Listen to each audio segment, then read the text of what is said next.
Hey everyone, welcome to Raj economics and commerce classes. मैं हूं नीरज कुमार और आज का ये सेशन बड़ा ही इंपॉर्टेंट है। क्यों इंपॉर्टेंट है भाई? क्योंकि आज हम लोग डिस्कस करने जा रहे हैं की फीचर्स ऑफ बजट 25-26। जो हमारा फिनेंशियल ईयर का जो बजट आया है ना, जो फिनेंशियल ईयर 25-26 के लिए जो बजट आया है उसके की फीचर्स क्या क्या है। देखिए, आप किसी भी प्रकार के कॉम्पिटिटिव एग्जाम का तैयारी कर रहे हैं तो ये सेशन आपके लिए बहुत ही इंपॉर्टेंट है। तो वीडियो को एंड तक देखिएगा क्योंकि मैं डिस्कस करूंगा सिर्फ और सिर्फ इंपॉर्टेंट चीजें जिसका जो एग्जाम में आ सकते हैं। ठीक है ना?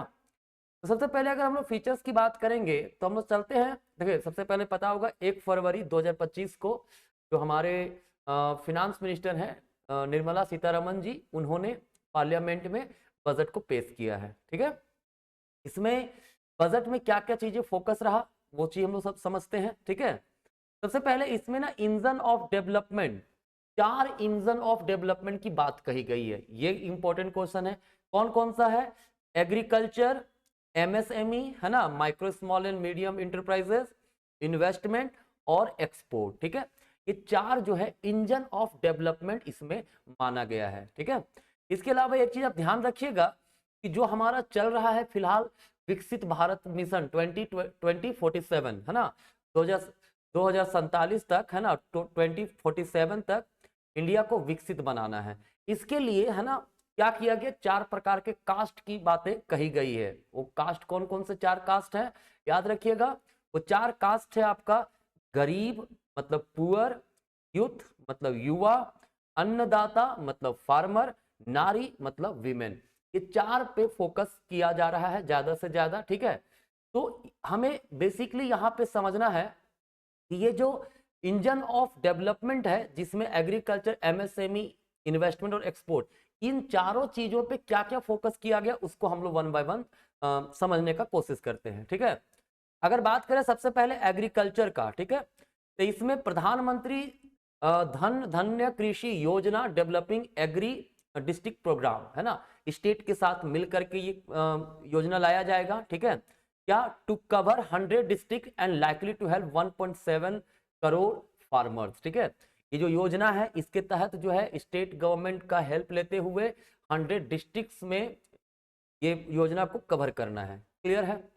इसके अलावा एक इंपॉर्टेंट चीज इसमें यह है इनहांस क्रेडिट थ्रू केसीसी, किसान क्रेडिट कार्ड के थ्रू जो क्रेडिट दिया जाता है उसमें इंक्रीमेंट करने की बात कही गई है, जिससे कि क्या होगा, 7.7 crore farmer, fisherman and dairy farmer जो है उनको बेनिफिट मिलेगा और वो लोन ले पाएंगे अप टू 5 लाख। ठीक है, 5 लाख तक का वो लोन ले पाएंगे। ठीक है, इसके अलावा इंपॉर्टेंट चीज इसमें और क्या है भाई, मखाना बोर्ड इन बिहार। ठीक है, बिहार में सेटअप करने की बात कही है मखाना बोर्ड है ना। क्यों सेटअप किया जाएगा? It will be setup to improve production, processing and value addition and marketing. ठीक है, इन सब चीजों को इंप्रूव करने के लिए ये लाया जा रहा है। ठीक है, इसके बाद आत्मनिर्भरता इन पल्सेस, पल्सेस में आत्मनिर्भरता की बात कही गई है ना। ये 6 ईयर मिशन लॉन्च किया गया है। स्पेशल फोकस किस पे है? तूर, उड़द, मसूर, इन सबों पे। ठीक है, मतलब पल्सेस हमें पता है ना दुनिया में सबसे बड़ा कंज्यूमर मार्केट इंडिया का है पल्सेस का। ठीक है, तो इंडिया को इंपोर्ट भी करना पड़ता है। सबसे बड़ा प्रोड्यूसर भी है इंडिया पल्सेस का, लेकिन जितना प्रोडक्शन करता है वो एनफ नहीं है, जिस कारण से हमें क्या करना पड़ता है, इंपोर्ट करना पड़ता है। उसमें आत्मनिर्भरता लाने की बात कही गई है। ठीक है, अब अगर बात किया जाए सपोर्टिंग एमएसएमई, दूसरा क्या था? पहला इंजन था एग्रीकल्चर, उसका मैंने बताया। दूसरा है एमएसएमई।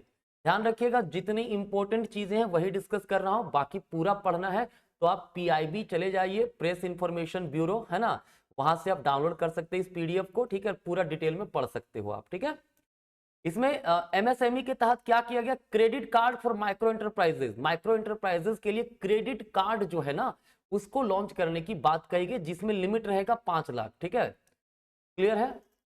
और इस तरह पे फर्स्ट ईयर में 10 लाख वैसे कार्ड को इशू किए जाएंगे। किसके लिए? माइक्रो एंटरप्राइजेस के लिए। ठीक है, इसके अलावा जो फर्स्ट टाइम एंटरप्रेनर है, ठीक है, for the 5 lakh first time entrepreneur including women, schedule cast and schedule tribe a new scheme to be launched to provide term loan up to 2 crore during the next 5 year।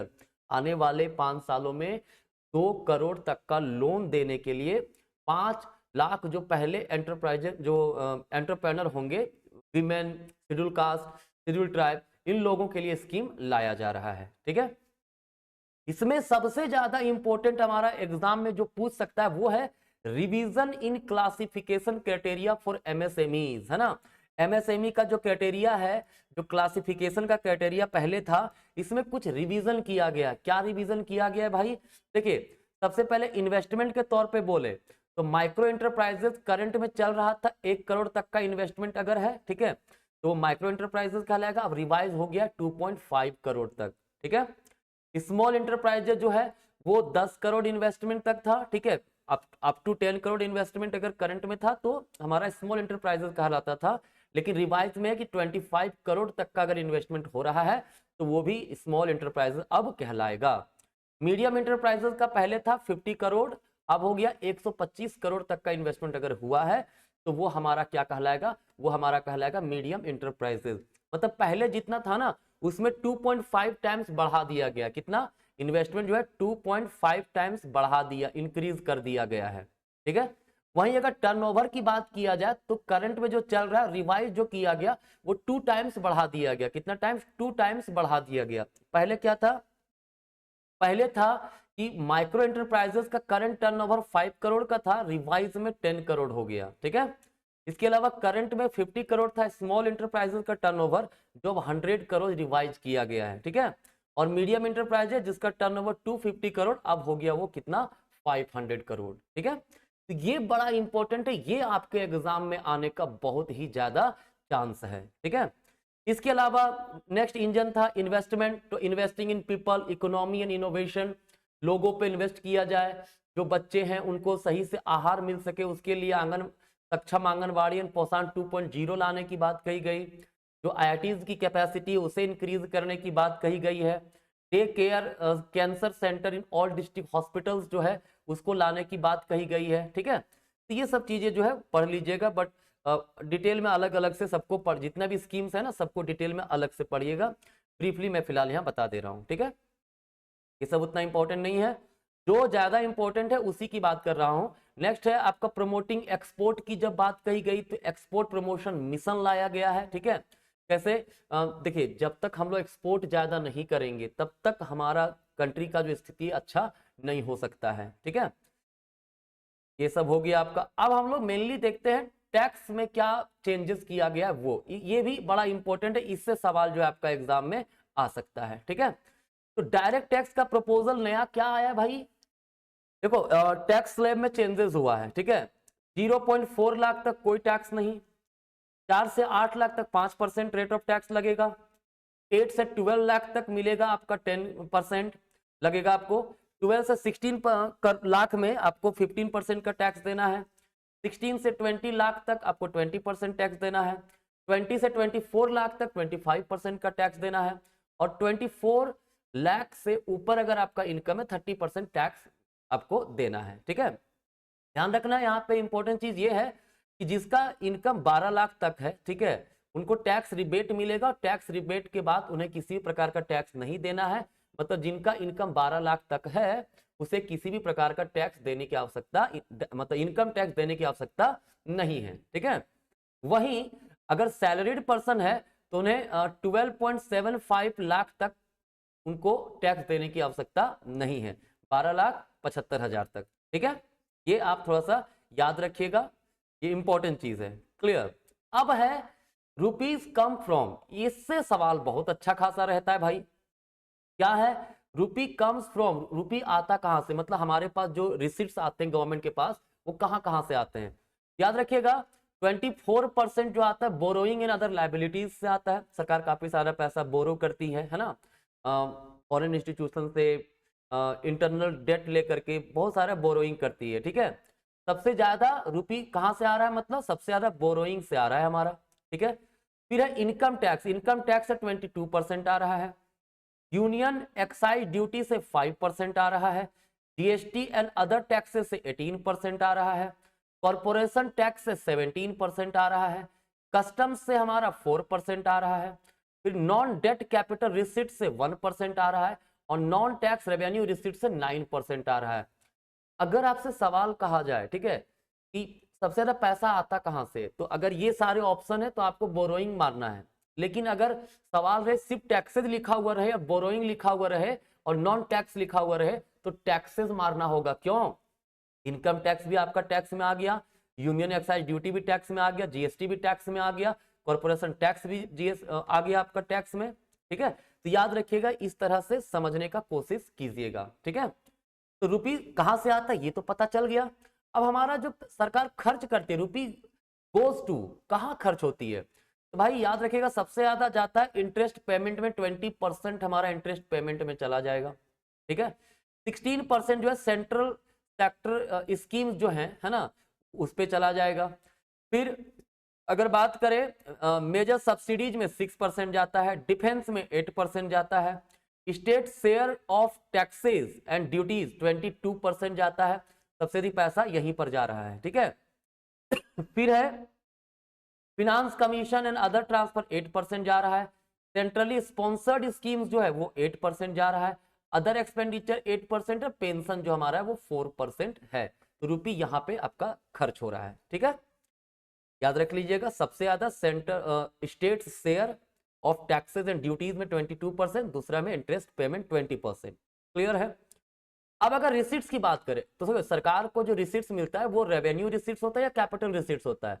Revenue receipts का मतलब वैसे receipts, government का वैसा receipts जो किसी भी प्रकार का गवर्नमेंट के लिए लायबिलिटी क्रिएट नहीं करता है। ठीक है, और कैपिटल रिसीट्स जिसमें लायबिलिटी क्रिएट होता है, जैसे टैक्स से आया, नॉन टैक्स से आया, वो हमारा रेवेन्यू रिसीट्स कहलाएगा। ठीक है, लेकिन बोरोइंग आया, एफडीआई आया, ये सब कैपिटल रिसीट्स में होगा। ठीक है, तो बजट एस्टिमेट जो 25-26 के लिए किया गया है, रेवेन्यू रिसीट वो 34.2 करोड़ किया गया है, 34.2 करोड़, हाँ लाख करोड़, 34.2 लाख करोड़। ठीक है, और 24-25 के लिए रिवाइज एस्टिमेट जो था वो क्या है, 30.9 लाख करोड़। क्लियर? रिसेंट कैसे बता रहा हूं। कैपिटल रिसीट्स की बात करें तो कैपिटल रिसीट जो है 25-26 में 16.4 लाख करोड़ की बात कही गई है, 24-25 में रिवाइज जो हुआ था उसमें 16.3 लाख करोड़ का हुआ था। ठीक है, कोई दिक्कत नहीं है। अब एक्सपेंडिचर की बात करेंगे तो देखो, सरकार का इफेक्टिव कैपिटल एक्सपेंडिचर ज्यादा, रेवेन्यू एक्सपेंडिचर जाता है। रेवेन्यू एक्सपेंडिचर जो रेगुलर बेसिस पर सरकार का होने वाला खर्च है, सरकार खर्च करती है, उससे सरकार का कोई लायबिलिटी घटता उठता नहीं है। लेकिन कैपिटल एक्सपेंडिचर जिसमें सरकार की लायबिलिटी घटती है वो रेगुलर बेसिस पर नहीं होता है। कैपिटल एक्सपेंडिचर कहीं ना कहीं एसेट्स का फॉर्मेशन करता है, जबकि रेवेन्यू एक्सपेंडिचर एसेट्स का फॉर्मेशन गवर्नमेंट के लिए नहीं करता है। डेटा हमारे पास यहाँ पे लिखा हुआ है, वो आप इसको देख सकते हैं। ठीक है, अगर डेफिसिट की बात की जाए, है ना, तो याद रखिएगा डेफिसिट से सवाल आपका आता है। ठीक है, अगर हम बात करेंगे फिलहाल बजट एस्टिमेट 25-26 का, ठीक है, तो फिजिकल डेफिसिट जो है जीडीपी का 4.4% एस्टिमेट किया गया है। रेवेन्यू डेफिसिट जो है वो जीडीपी का 1.5% एस्टिमेट किया गया है। इफेक्टिव रेवेन्यू डेफिसिट जो है वो 0.3% किया गया है, और प्राइमरी डेफिसिट 0.8% ऑफ जीडीपी किया गया है। ठीक है, क्लियर है? डेफिसिट जो है वो लगातार डिक्रीज कर रहा है हमारा। ठीक है, अगर ध्यान से देखा जाए तो डेफिसिट हमारा डिक्रीज कर रहा है, ये अच्छी बात है। क्लियर है, कोई दिक्कत नहीं है। अब अगर टोटल ट्रांसफर की बात किया जाए टू स्टेट्स एंड यूटीज, है ना, जो ट्रांसफर्स हम कर रहे हैं, ठीक है, वो बजट एस्टिमेट किया गया 25-26 में कि 25.60 लाख करोड़ रुपीस का ट्रांसफर दिया जाएगा, किसको? स्टेट्स एंड यूटीज को। ठीक है, इसके पहले 22.76 था, मतलब ये इंक्रीजिंग है, जो स्टेट को ट्रांसफर करते हैं वो इंक्रीज कर रहा है। क्लियर है, कोई दिक्कत नहीं। अब देखिए लास्ट चीज हम लोग बता देते हैं, major expenditure of major item. Major items की बात करेंगे तो सबसे ज्यादा डिफेंस में जाता है, 491,732 करोड़। ठीक है, रूरल डेवलपमेंट में 2,66,817 करोड़। क्लियर, तो यहाँ पे इस हिसाब से सबसे ज्यादा डिफेंस में जा रहा है। ठीक है, आप इसमें देख सकते हैं। एजुकेशन की बात करें तो 1,28,650 करोड़ का खर्च उसमें जा रहा है। ठीक है, तो ये एक प्रकार से आपका एक ओवरऑल जो इंपॉर्टेंट चीजें था, जो हमको जो लगता है ज्यादा इंपॉर्टेंट है आपके एग्जामिनेशन पॉइंट ऑफ व्यू से, उसको मैंने डिस्कस कर दिया है। ठीक है, तो उम्मीद है आपके लिए ये काफी ज्यादा हेल्पफुल रहा होगा, है ना। वीडियो अच्छा लगे तो लाइक कीजिएगा, चैनल पे नए हैं सब्सक्राइब कर लीजिएगा। धन्यवाद।